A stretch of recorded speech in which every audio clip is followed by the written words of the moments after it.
everybody, and welcome to the first Victory Green Hour of the season as the Philadelphia Eagles defeat the New England Patriots 25-20 in a game that shouldn't have been that close.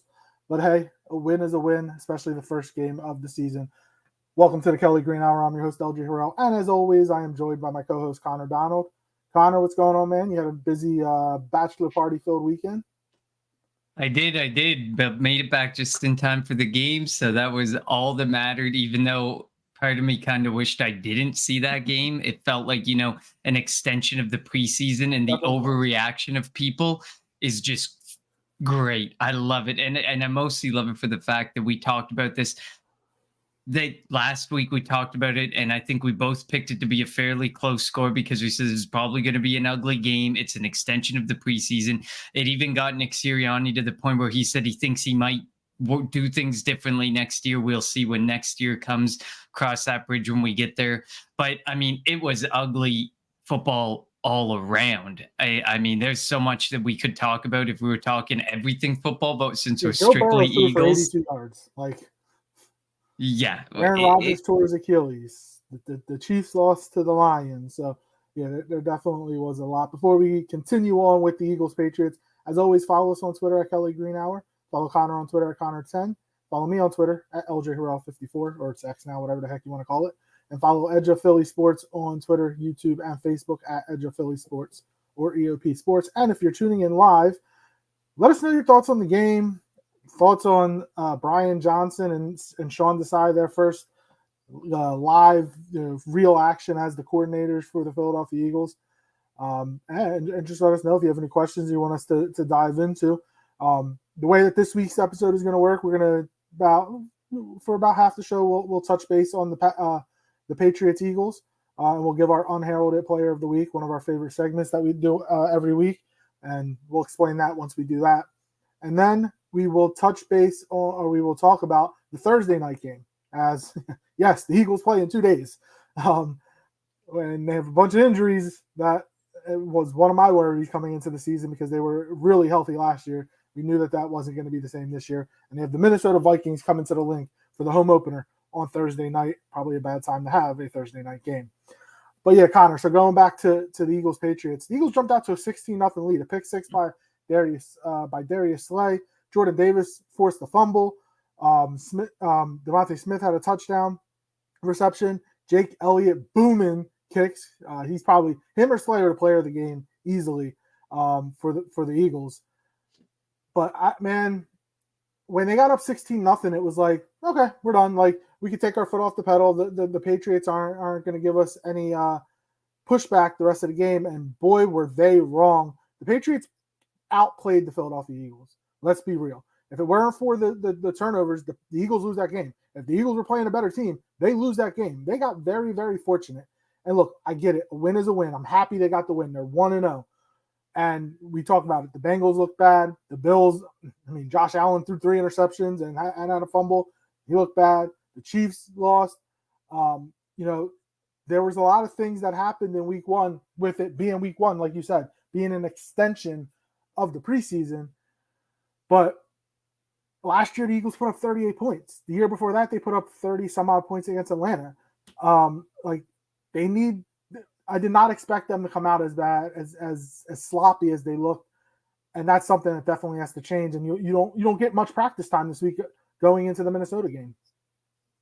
No, absolutely. I mean, it's definitely concerning. I think that the defense looked phenomenal. I mean, they only gave up 20 total points.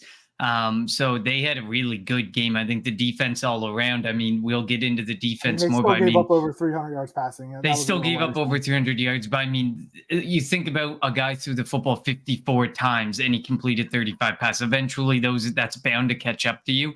But we're going to dive into Reed Blankenship was really good from a tackling standpoint, but the safety and linebacker positions are very concerning. If you look at the next gen stats, like the Mac Jones pass chart, we were eaten alive by passes 5 yards or closer or behind the line of scrimmage. We were just eaten alive there. And you know why we were eaten alive there?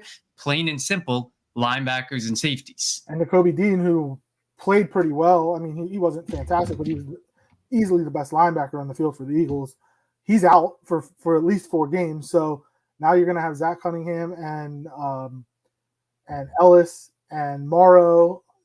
They signed Rashaan Evans. And if you're the Minnesota Vikings, and I'm not trying to jump ahead, but if you're Minnesota, I'm putting Justin Jefferson in the slot. Let him run right down the middle of the field, because Jefferson and Hawkinson can just feast all day. You put Jordan Hawkinson in Addison looked line and good. Jefferson in the slot, and And they'll eat. Jordan Addison looked good for Minnesota too. So like, this isn't going to be an easy game, obviously, and we'll talk about it in a little bit. But kind of just jumping around here. But yeah, look, Mac Jones is not that good of he's better than he was last year, because he had a defensive coordinator and a special teams coach as his offensive coordinator.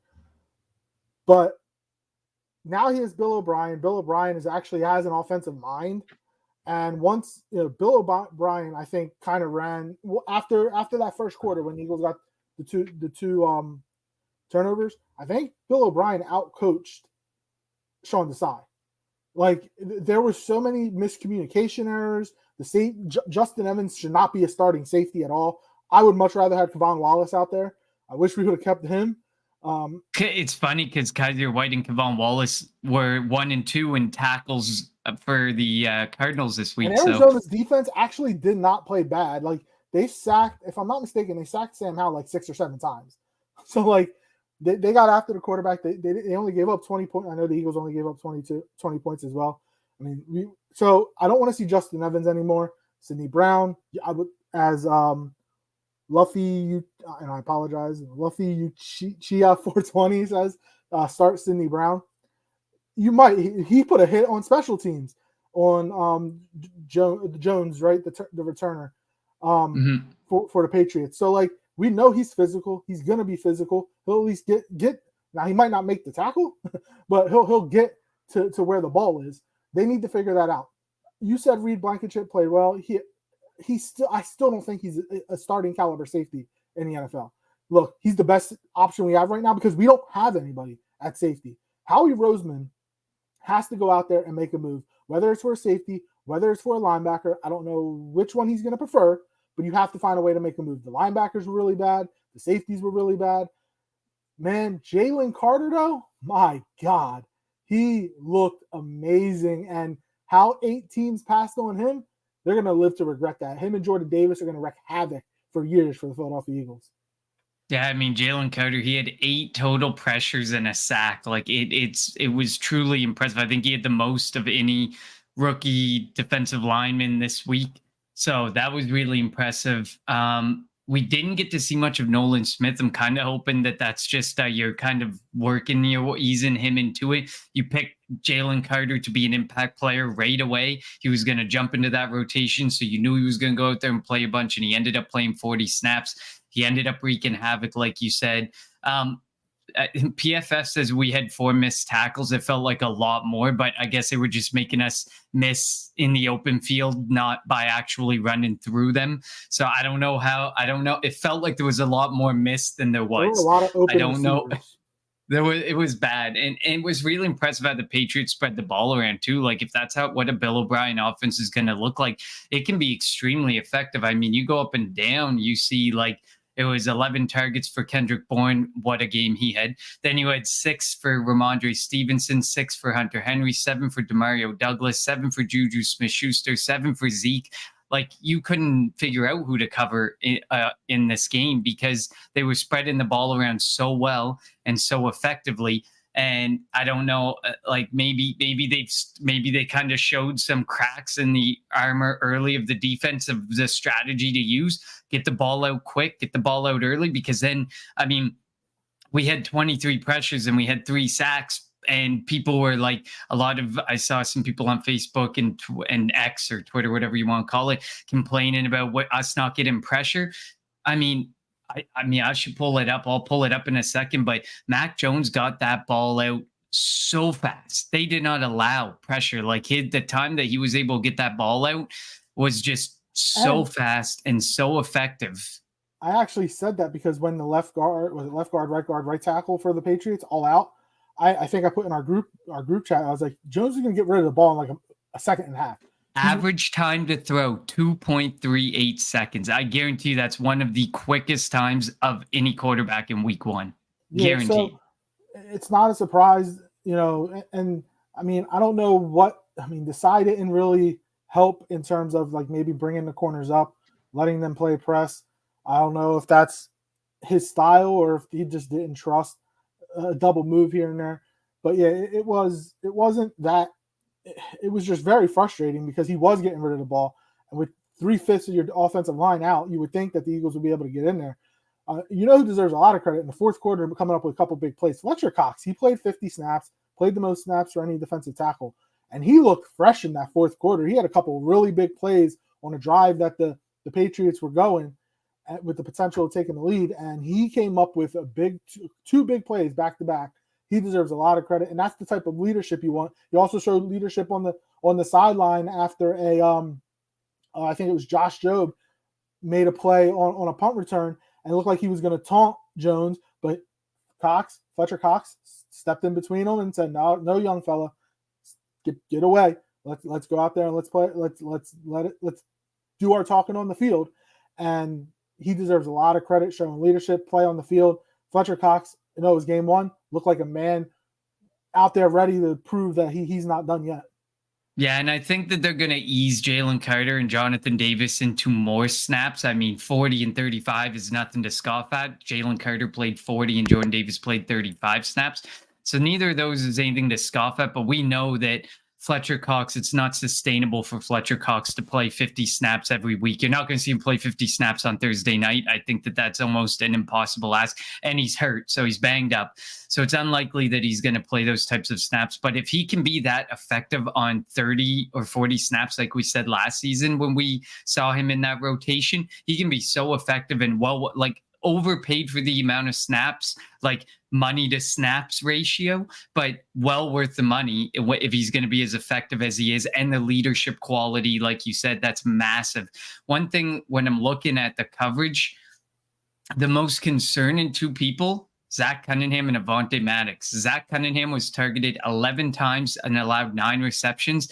Avonte Maddox, 12 targets, 10 receptions. They combined to allow 166 yards of the offense allowed of the 316 passing. That's super concerning, especially for Avonte Maddox. I mean, is there going to be a point if he continues to be a casualty of, the lack of safety help over the top and stuff? Is there a possibility you think that maybe they lean into Ricks or Job or somebody else? I would actually consider moving Avonte to safety and letting one of the young guys play slot. Like, I think because our safeties, Mario Goodrich was amazing in the slot in the preseason. I'd love to give him a shot. And yeah, again, they're not going to, unless Avonte really, really, really struggles, which again, giving up 10 catches probably seems like he struggled. But I would, again, if you're going to you need help at safety, you're not going to make a trade. Avonte, we remember when he got drafted, didn't he play some safety or something? If I'm remembering correctly, they wanted to at least get him. I think there was a thought of playing him there because he was a little undersized in the slot role. So he might be a little small, but he does have the speed. That I'm considering that. Look, Luffy asks thought of starting Job this week, which we'll get into obviously when we get to the Vikings game. But look at the defense. Nakobe Dean put on IR, foot injury, rib injury for Reed Blankenship, rib injury for Fletcher Cox, concussion for James Bradbury. And if he's in concussion protocol, the chances of him being cleared by Thursday in 3 days probably not going to happen. So he's not going to play most likely. It is definitely going to be interesting. Like I'm an Alabama fan, so I got to watch Josh Jobe in college. And when you have the Kool-Aid McKinstries and you have the Patrick Surtains on the opposite side of you, you're obviously going to get tested. And Job earned his spot on this roster as an undrafted free agent, and he's the top backup on the outside. So I have faith in him. And again, if some of the younger guys, Kaylee Ringo or Eli Ricks, also have to get out there, I have faith in them. But it is a different animal going up against Justin Jefferson, unless Slay, like last year, follows him. But Justin Jefferson, Jordan Addison, KJ Osborne, like that's a really good trio of wide receivers. And you mentioned TJ Hawkinson. Like, they have a really good offensive skill set of players. It's not going to be easy. And you know that Minnesota is going to want to come in here and they're going to employ a different offensive mindset. Last year's offense obviously didn't work. Justin Jefferson got shut down. One catch, I think. Darius Slay had 2 interceptions. I don't foresee that happening again. I hope it does. But you saw what Jefferson did in week 1. He had over 150 yards receiving. He wants to get a big contract. He's going to prove it that he deserves it. Obviously, being the best receiver in football, he does. So that's where it's going to be key for the Eagles. They got injuries. They have to figure out a way to piecemeal this together on Thursday. Again, I mentioned on the outset, having a Thursday game after week 1 with all these injuries, not the best time to have that Thursday game. Obviously, you want to get it out the way, and at the beginning of the season, you would think that is when it's best to do it because you're healthier than you would be at the end of the season, but not for the Eagles this week. No, definitely not. It was one of our biggest concerns. We got so lucky with how healthy we were last season, and that's bound to catch up to you after a while. We don't have the New York Jets or LA Charger luck with bad luck with injuries, but I mean, we've had our share of bad luck with injuries, and we don't want to go down that road. If we can get a couple out of the way and they're not that serious, and we can get everybody back and healthy as the season goes on, and as there's more play in the injuries, are okay.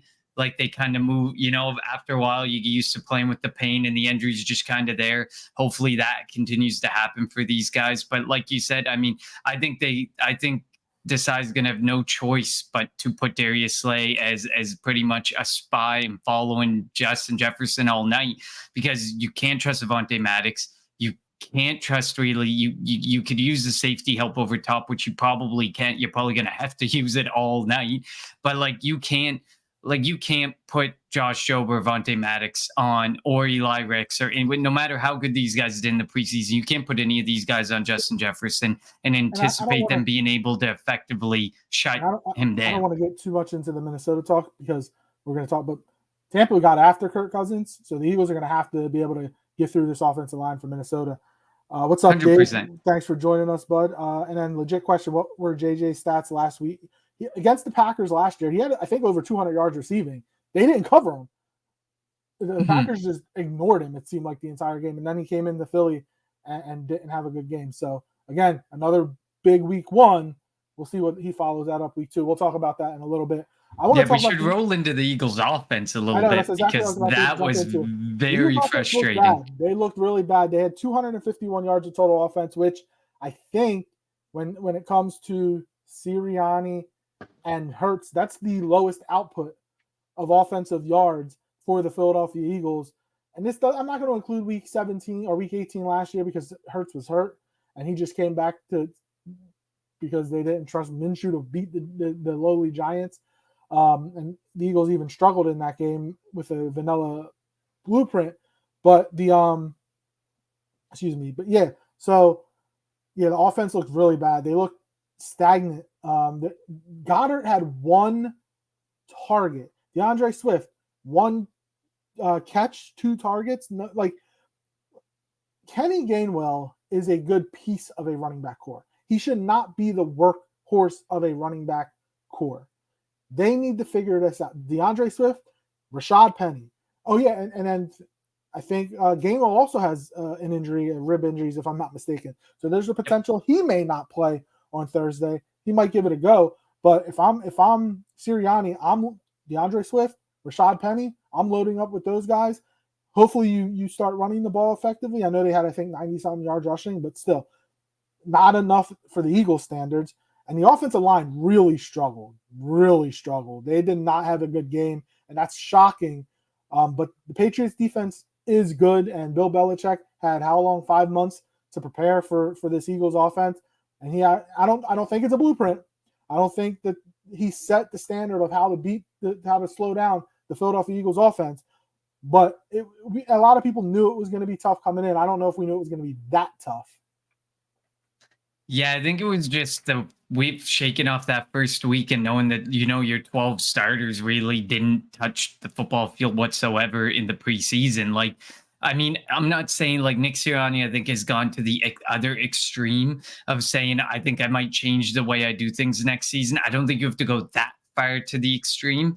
I don't think you need to be like, some of those teams that were playing, like I think Aaron Rodgers played a full quarter in one game. Like, I don't know if you have to go to that extent with them. Maybe put him out for a series just to get him on the football field and shake the rest off. And I actually like the idea of a lot of teams that did it in week 3 versus the week 1 game, because I do think that that gets you closer to that week 1, get the rest off, get ready, get out there and play. But yeah, I had tweeted about that earlier today or yesterday about DeAndre Swift and Dallas Goedert. Their usage was absolutely criminal. Dallas Goedert, I mean, the announcers called it out multiple times. Dallas Goedert being open, Dallas Goedert not being used. You target AJ Brown 10 times and Devontae Smith 10 times. They both had 7 receptions. I mean, that's good. They're extremely effective. We know they're going to be a very effective duo. But at the end of the day, this team is only as good as how many people in that offense you can use and use effectively. We know the depth behind them sucks, but if you're not using all of them to their peak effectiveness, then you're not going to have a good game. And we saw that this game where there was 20 targets went to 2 guys, and then 5 other guys made up 10 targets. And then, like you said, Kenneth Gainwell with 14 carries, Jalen Hurts with 9, and then Scott and Swift each had 1. Whether that's, Kenny Gainwell knows the offense and maybe that's why he's getting the opportunity over Swift in the early going. Okay, maybe. But you really have to get away from the mentality that you had all through the preseason of Kenny Gainwell is the guy. Kenny Gainwell is our guy. If they need to get away from that mentality, I think he's a very good running back. Like you say, he's a very good complement to a running back room. But you brought in DeAndre Swift for a reason. He can be used as a receiver. He can be used in the slot. You can kick him out wide. He plays as a running back. And you literally gave him an opportunity to have 3 touches. And he ultimately had 2 because he had the 1 reception for 0 yards and then the 1 carry for 3 yards. But Dallas Goedert was most concerning to me. Mm-hmm. And Jack Stoll was terrible.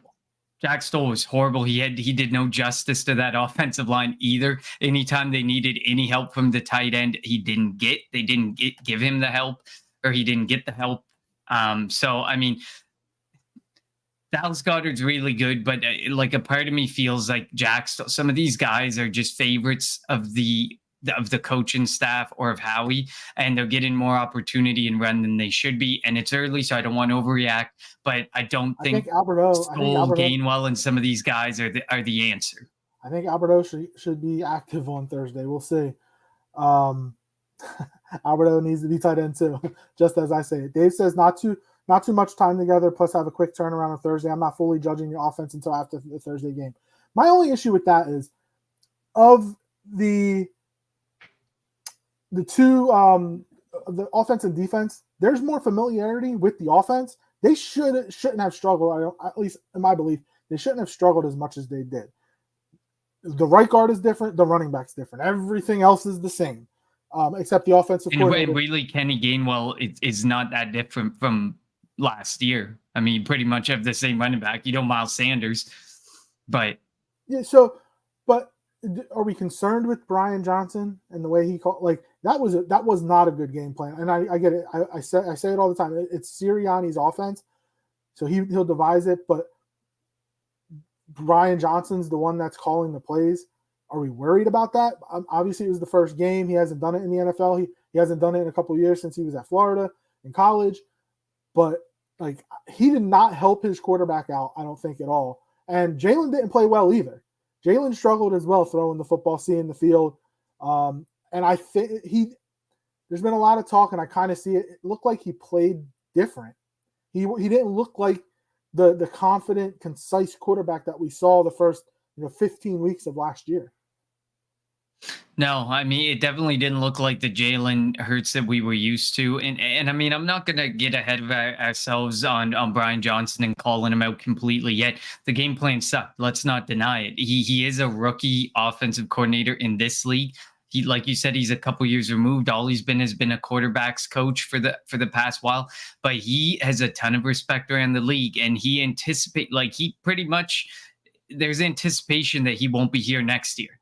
Like they think that this offense can go from 0 to 100 real quick under Brian Johnson. So if everybody feels this belief there's a part of me that feels he's gonna get it. And I mean, you give it till week 4 or so, and that's when you start to see, sometimes it come into question: does Nick Sirianni need to take over the play calling or not? So I mean, I do want to give it a bit of time. It is worrisome because there was no creativity. It looked vanilla. It looked like a preseason offense.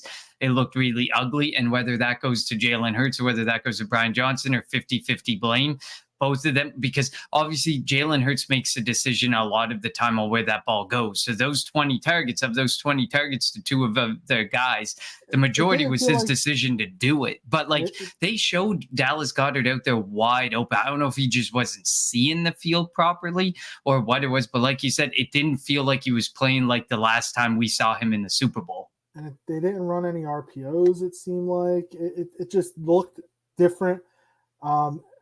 It's like they told him, look, we just gave you $250 million. Don't get hurt.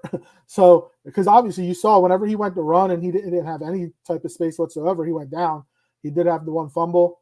Not good.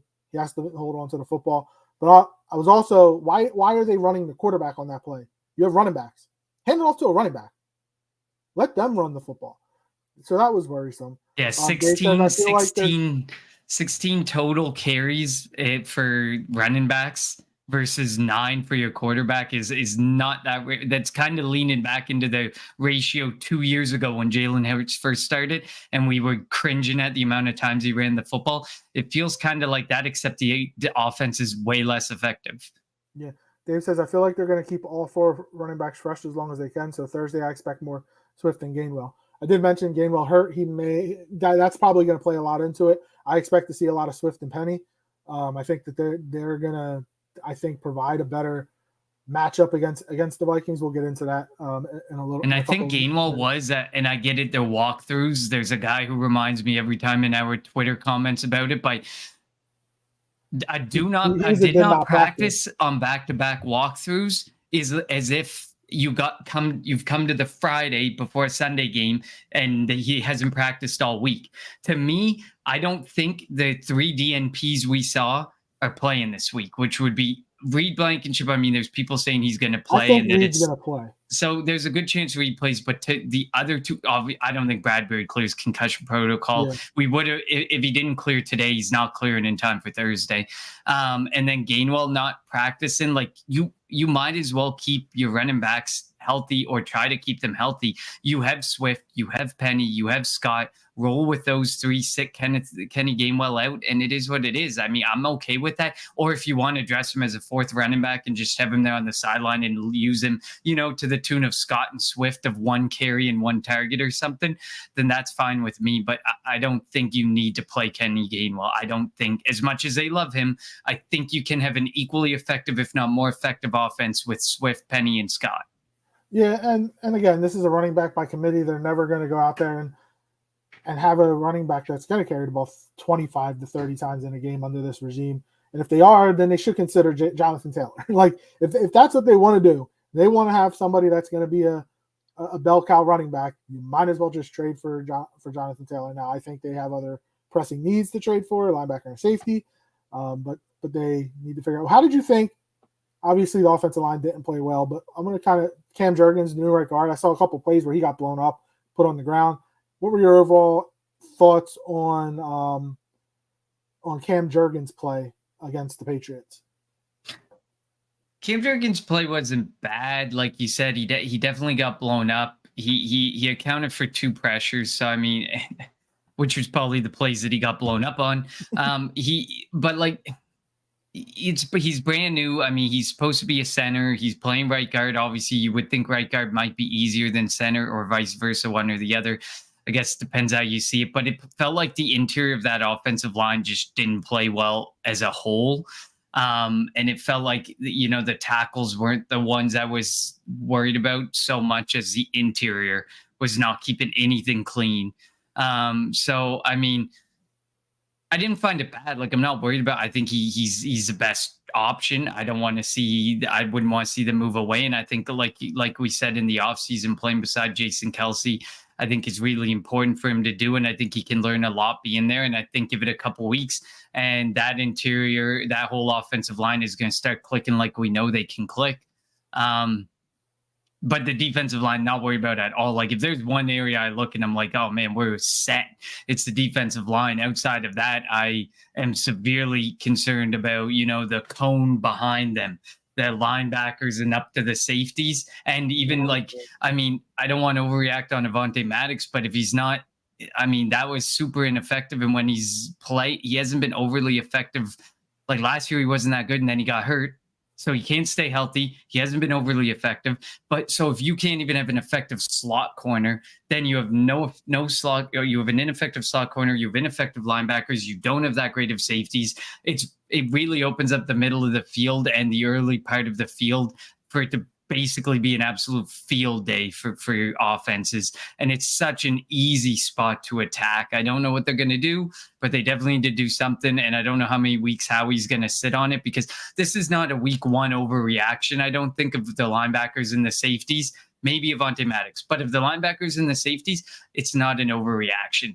To think and to say, Howie, don't wait till the trade deadline to do something, and then just bring in a veteran guy who sat for the entire season. Dominican Suh and stuff, those were great signings in the middle of the season, but you're not getting the same type of player as in a linebacker and a safety who has to do a hell of a lot more work on that football field.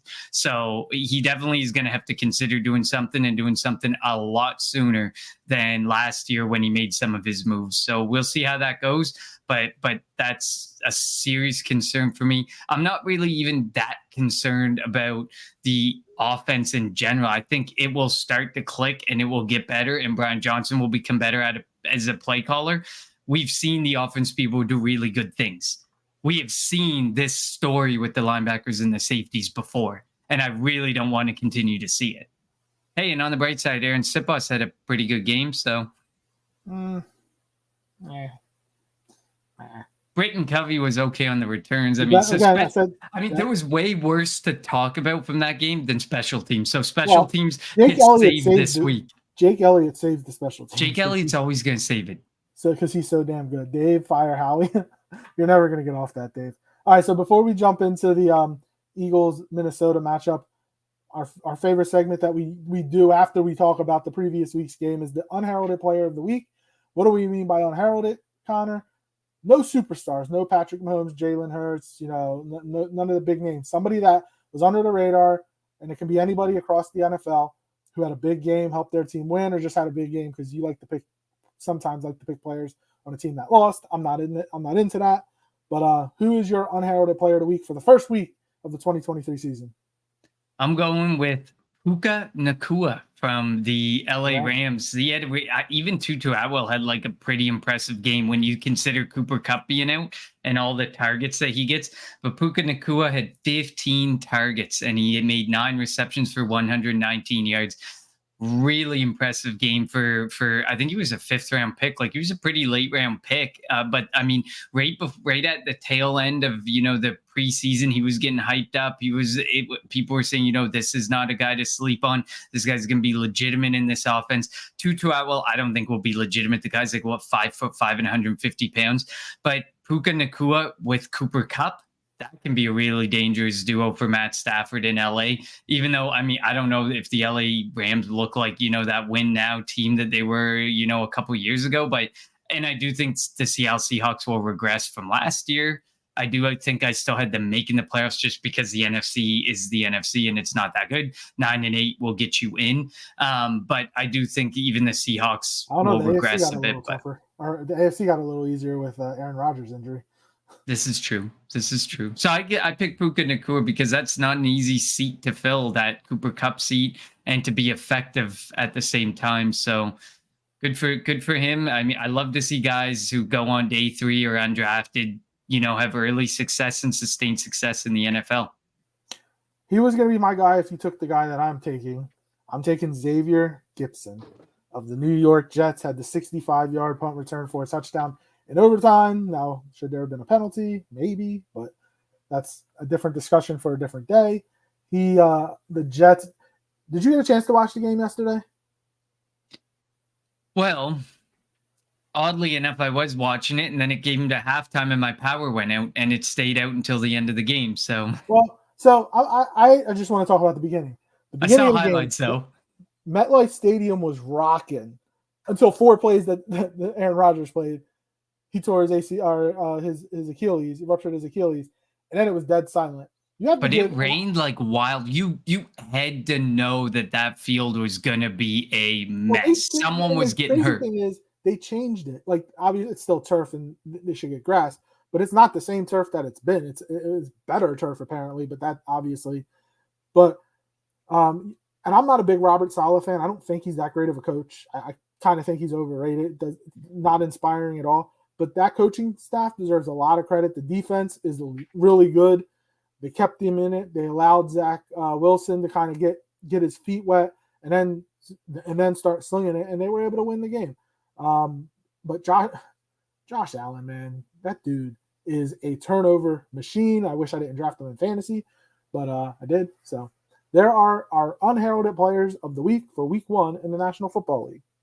All right, Connor. Yeah, I mean, yeah, bro, the way they reacted to the injury and stuff, like not giving off any sign to anybody or any indication, even though everybody knew. And like, if you watched the video, you saw it pop and everything, you knew.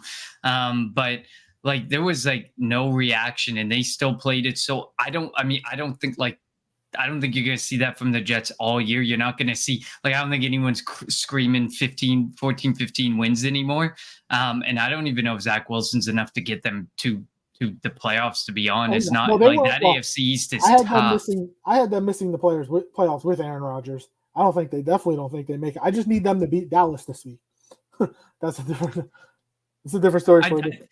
And I still think it's funny because I just got a Bleacher Report notification of an NFL executive defending the turf, saying there's no statistical difference in injury data going back to 2015 for Achilles injuries suffered on natural grass. I mean, it doesn't have to be just Achilles injuries. I mean, you look at the knees that have gone, the feet, the ankles, the any leg body part. I mean, if you specify to the Achilles, of course, you're not going to get this dramatic difference because it's such a it, it's happening a bit more frequently, but it's such a rare injury. Like you don't see it often happen in a year. What do you see? 3 or 4 Achilles ruptures, like major ones. Um, like if you look at all the injuries in the knees, throwing the ACLs, throwing the everything, this ankle sprains, the foot sprains, I guarantee you see a difference because I think you got played on grass. I just think it's the best, it's the better approach to take. And I mean, it's rearing its ugly head no matter what type of turf they seem to put down. It just is not working for them there in New York. So, Yep, the Giants get destroyed 40-0 Sunday night, and Aaron Rodgers gets lost for the season on Monday night. All right, so Thursday night, the Philadelphia Eagles host the Minnesota Vikings in the Eagles' first home game of the 2023 season. I'm not a big fan of night games. I'm not gonna lie. I prefer 1 o'clock games. I want to get it done and over with. But they get the Thursday night game this week against Minnesota. Minnesota coming off a loss against Baker Mayfield and the Tampa Bay Buccaneers, who the Eagles see in a couple weeks on a Monday night. So that should be fun. We know what the Eagles did to Minnesota last week with Darius Slay shutting down Justin Jefferson, Alexander Madison replacing Dalvin Cook, Jordan Addison replacing Adam Thielen. What are your initial thoughts on this game and the Minnesota offense against the Eagles defense? Well, I'll be interested to see if their offensive line remains beat up. I think Christian Darrisaw and Garrett Bradbury missed the last game. I don't know. I haven't seen any injury statuses on them right now.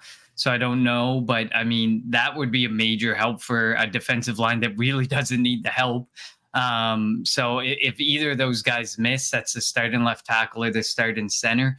I mean, that could be a major game changer for that defensive line. Pressure will be able to get home, and I think that was kind of shown, like you said, the Tampa Bay Buccaneers were able to get after Kirk Cousins. Well, when you're missing your starting center and your starting left tackle, it becomes a lot easier to get after a quarterback. So even if one of them is missing, that makes things a little bit easier for that defensive line, which they don't need it. But and then obviously we kind of talked about it, the initial reaction about what do you do with Justin Jefferson. I do feel more comfortable putting a rookie on Jordan Addison. A rookie on a rookie, I feel a He little had a more good game comfortable last week. with. He did have a good game though, so I am saying that with with a grain of salt.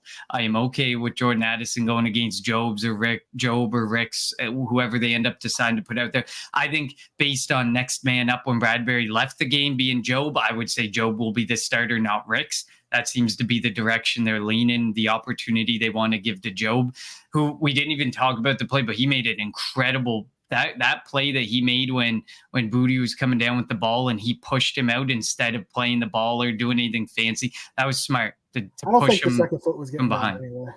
I don't think it was either, but it's a smart play. Like he didn't try to do anything crazy. He just pushed it to make it even more impossible. But so I mean, I'm and then I worry about TJ Hawkins. Like I worry about that cone in the middle again. That cone in the middle of linebacker and safety. You can eat it alive. I don't know the slot receivers KJ Osborne, but obviously you can move Jefferson and Addison around with ease and cause some damage. But I mean, TJ Hawkinson, he got paid this boatload of money. He got paid good on Howie for getting Dallas Goedert in there, that contract in there when he got it in there. Because obviously that market just got reset by TJ Hawkinson. But TJ Hawkinson played really well last week. So my worry comes from what you do with Justin Jefferson and what you do with TJ Hawkinson. But I mean, Justin Jefferson to me seems self-explanatory. Slay's got to shadow him all night. And if he's out there for 100 snaps, Slay's out there for 100 snaps. It's the only way, or you're gonna get beat. I'm sorry, as much as I think Job and Ricks are great for the future of this team, for week 2 of this season, they are not. And they will get eaten alive. Yeah, it's definitely going to be key to find a way to slow down. I don't think you can stop them. You can only hope to contain them when it comes to Justin Jefferson. You can't allow Madison to get going. And Kirk Cousins probably will do the same thing that Mac Jones does. He'll get rid of the football quick. And so the Eagles are going to have to – they may be able to get pressure with this banged-up offensive line from Minnesota, but I expect the ball to get out of Kirk Cousins' hands fast.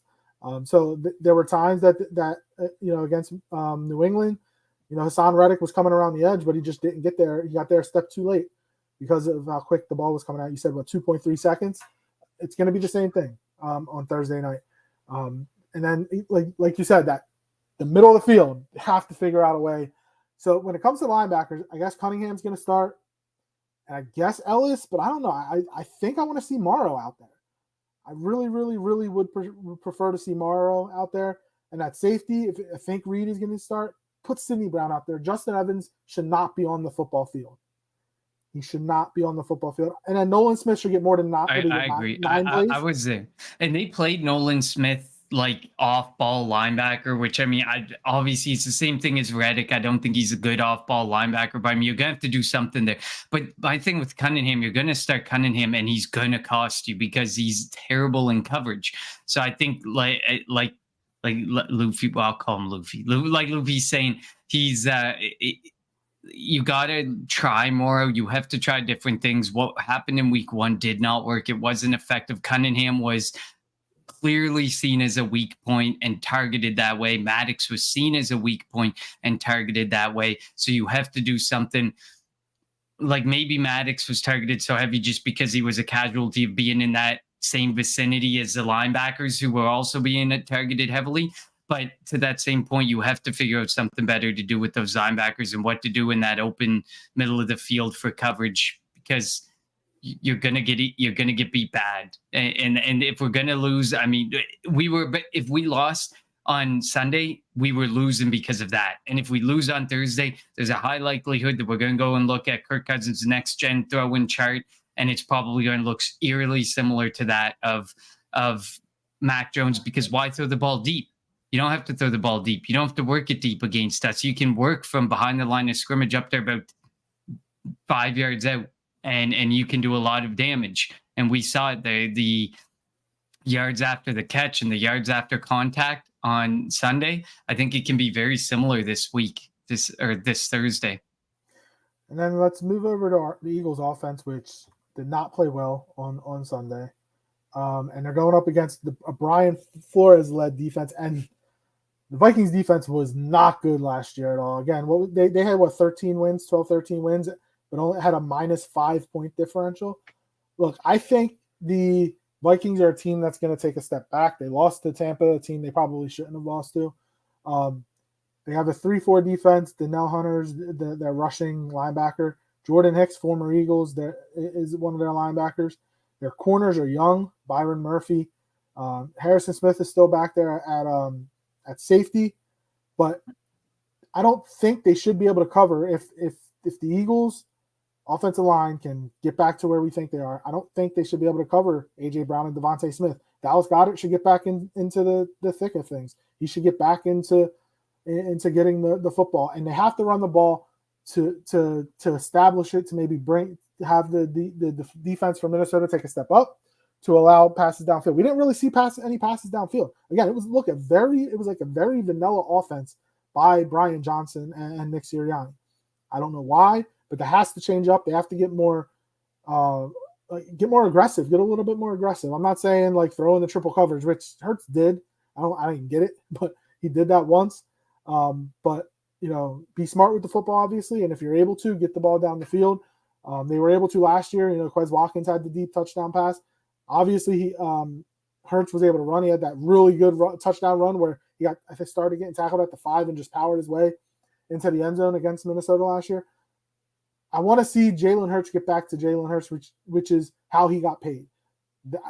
He didn't look the same, and that's worrisome, because if he's not going to look the same, that means they've told him to change, and that's not the quarterback that you paid. You didn't pay Jalen Hurts $50 million a year to change. We want him to be the player he was last year.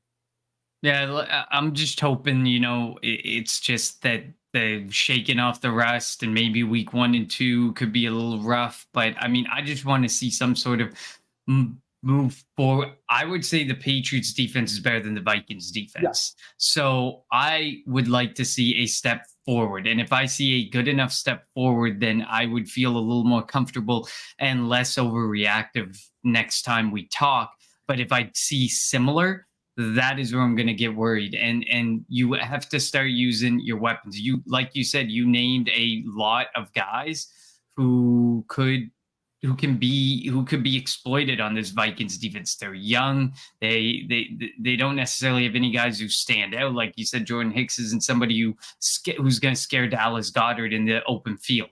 Maybe Harrison Smith over top, he can put some work in, but I mean, all you got to do is get the ball in Dallas Goedert's hands, and then it's out of your hands, Jalen Hurts. And Dallas Goedert was insanely effective after the catch last season. So use him how he was used last year. Use him early and let his legs do the rest of the work, because he did such a good job of it. You have DeAndre Swift, like you used 2 wide receivers, like it was the only weapons you had last week, and there are so many.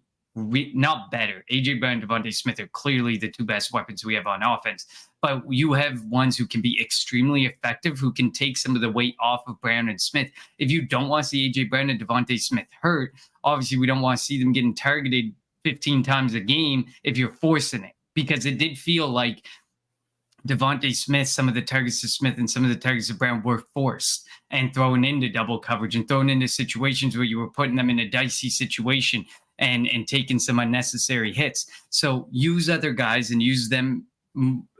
Obviously, like I said, they're not going to be as effective, but they can be effective in their own ways and can open up that offense even more. And I think it can be done. I would like to see Albert O there. I don't think they're going to bring him in because it's on a short week. I think after the long week is when you might see him come in, so he has a bit more time to get comfortable with the offense. I wouldn't mind seeing him out there and what he can do to open up that offense as well. But I mean, healthy or not, Kenneth Gainwell, however they ran that running back room and how they ran in general has to change, because what we saw last season was a team that ran the ball. We still saw games where they ran the ball 40 times, and it was, they were also up at halftime, and they ran the ball to kill the clock in the second half. They did, but but still, you saw. But to open things up, sometimes they started out with a run, then a pass, or they passed and then they ran. And Miles Sanders was able to break open big plays. I don't think Swift is that much different than Miles Sanders. I don't think Penny is that much worse than Miles Sanders. I do think that both of them, they may bring their own facets to the game where Miles Sanders may be the more complete back, but I don't even think that. I think that these are two backs who can be extremely effective. And while I love Kenneth Gainwell, like you said, he's a guy who I'm happy to see him have 33% of a workload, not 80% of a workload. Tom Metric says the Eagles secondary is going to get cooked. You have reasoning behind that, or are you just saying it because you're a Vikings fan or a fan of like Dallas or something? But I don't know. Look, the secondary. I think the secondary last year, like if we're going to compare the Eagles secondary this year to the Eagles secondary last year's is better. They had Chauncey Gardner-Johnson at safety. They had Marcus Epps, and while Marcus Epps, I wasn't a big fan of his. He's better than the two safeties we have right now. Again, I would have kept Kevon Wallace. I would rather Kevon Wallace be out there than Justin Evans. Like, it is bad that this, again, the center of the field was, the middle of the field was way too open, and Mac Jones and Bill O'Brien exposed it. And I hope Sean Desai took notes, and I hope Sean Desai is able to fix that. And again, it's a short week, and you mentioned T.J. Hockenson had a big game last week. Jefferson had a big game last week. Addison had a touchdown. KJ Osborne is a good third receiver. Madison's pretty good out the backfield, so you're going to have to find a way to stop this offense. And again, we were saying the same thing going into week 2 last year, and Justin Jefferson had 1 catch, and Darius Slay had 2 interceptions, and the Eagles dominated Minnesota on Monday Night Football. Will it be the same this year? Don't know. Probably not. It'll be a lot closer, I think. But if they're not able to figure out these issues in the middle of the field, Kirk Cousins will be. Kirk Cousins doesn't mind just checking it to the middle of the field. Just like that Derek Carr game. What was it, last year or 2 years ago, where he had like a 95% 5 yards. Percentage. So yeah, he just took the 5 yards here, the 5 yards here, the 5 yards here, 2 yards here. He took what, and like some people think that's boring, and it is really boring. But if a defense is just gonna, or if a defense is just gonna give you that, then you're gonna take it all night, because eventually their backs to the end zone, and you have a better chance of getting up any amount of points, whether it's 3, whether it's 6, 7, 8. You have a better chance of getting points, and you can just walk them right to the back and have their backs against the end zone.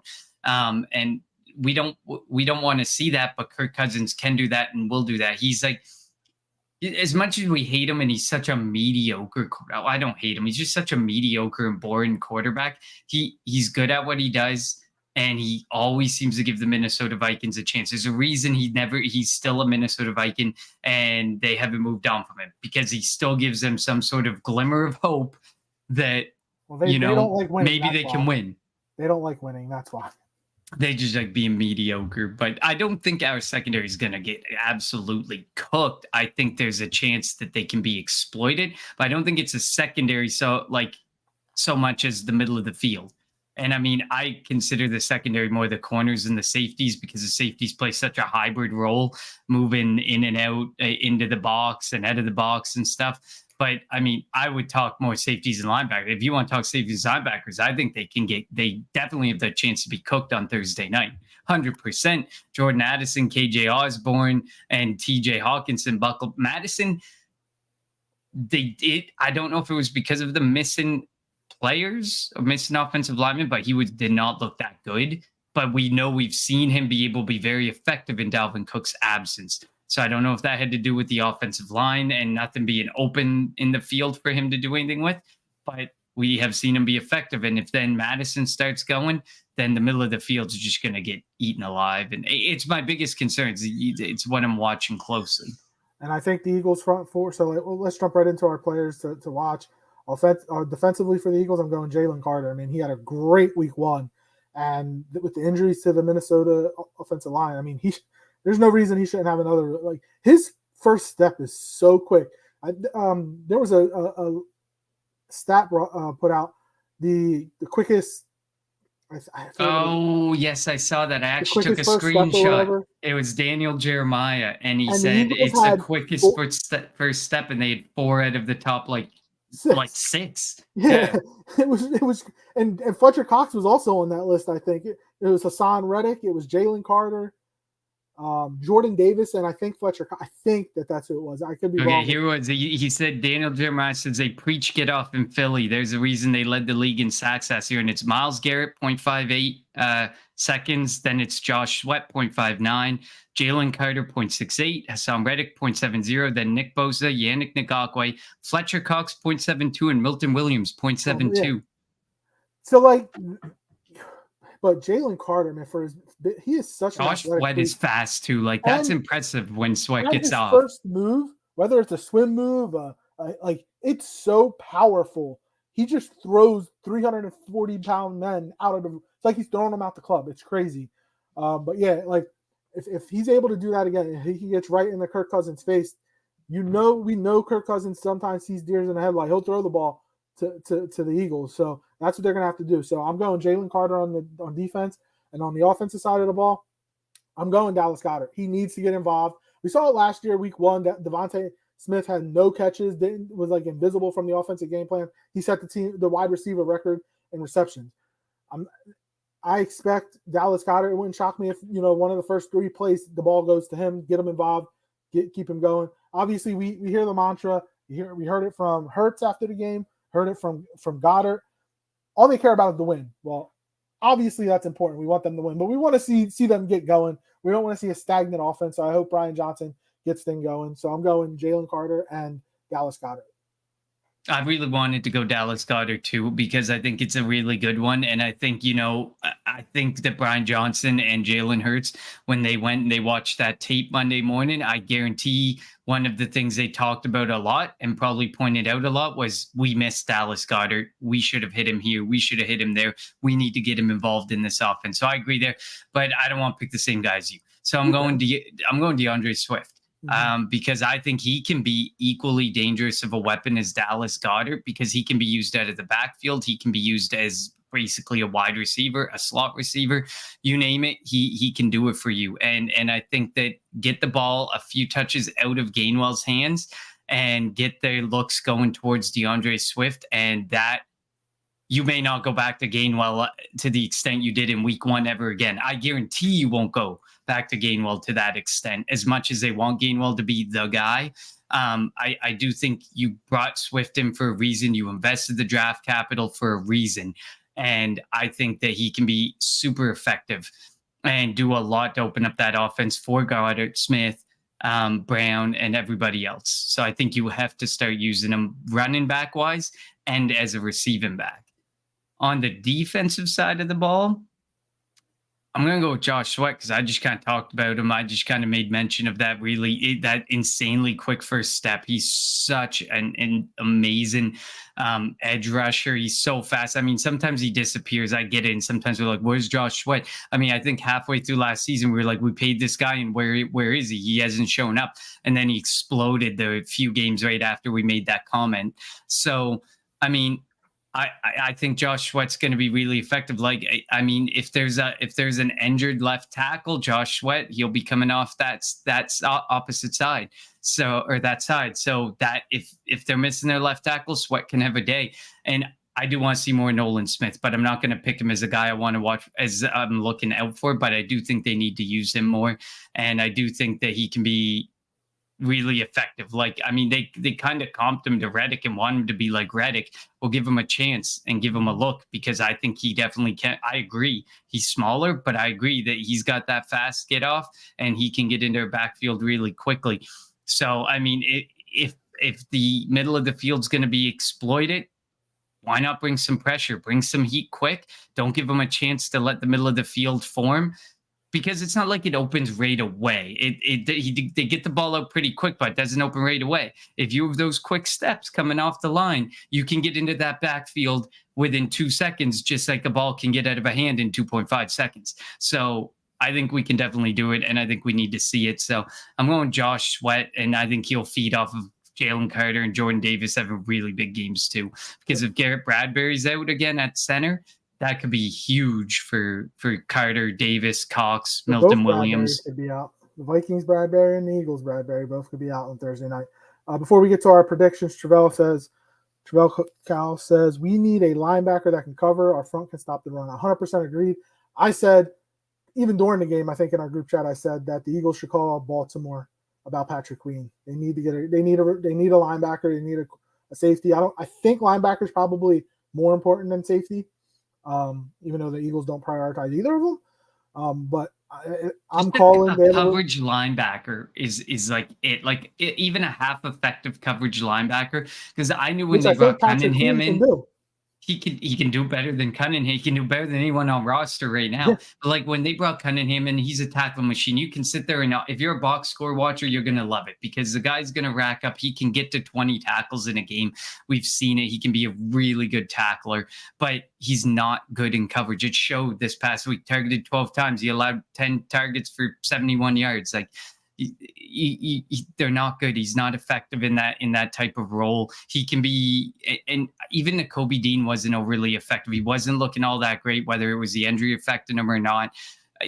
I do start to see the durability concerns. I don't think he's been healthy at all since the beginning of the preseason for Philadelphia. So the durability concerns that I wasn't as concerned about are starting to become concerns, but. Yeah, just any type of coverage linebacker would just be good. Miles Jack wasn't even a good coverage linebacker. So they bring in these guys and we get hyped for them. And I don't know why, because they just bring in the same breeds of linebackers who cannot cover. Yeah, they need a cover linebacker. And again, I'm calling Baltimore. What can we do? They need a running back. Give them Penny. I don't know. I still wish we got in on Isaiah Simmons. For a 7th? Right? Yeah. For a 7th. Yeah. A former first-round pick for a 7th? Yeah. Yes, please. I agree with that. I would have given up the 6th.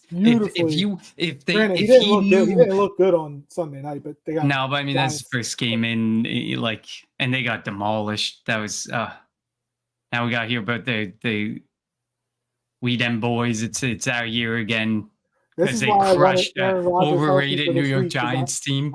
Aaron Rodgers would have beat them. I don't know if Zach Wilson can. All right, prediction time. So we both picked why would we trade Penny when we need him? If you can get Patrick Queen, I would trade Penny. Like, if Baltimore said, hey, we'll give you Patrick Queen, but we want Rashad Penny, I am not saying no.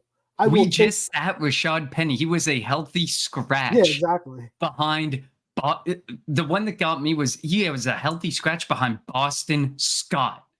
Penny can't even get on the game day roster, and I get it. Scott returns kicks, but whatever. I think we can find other people to return a kick. But saying, I would definitely trade Penny. Nobody in their right mind is going to be like, oh, we're not trading Rashad Penny for Patrick Queen. Get it? No.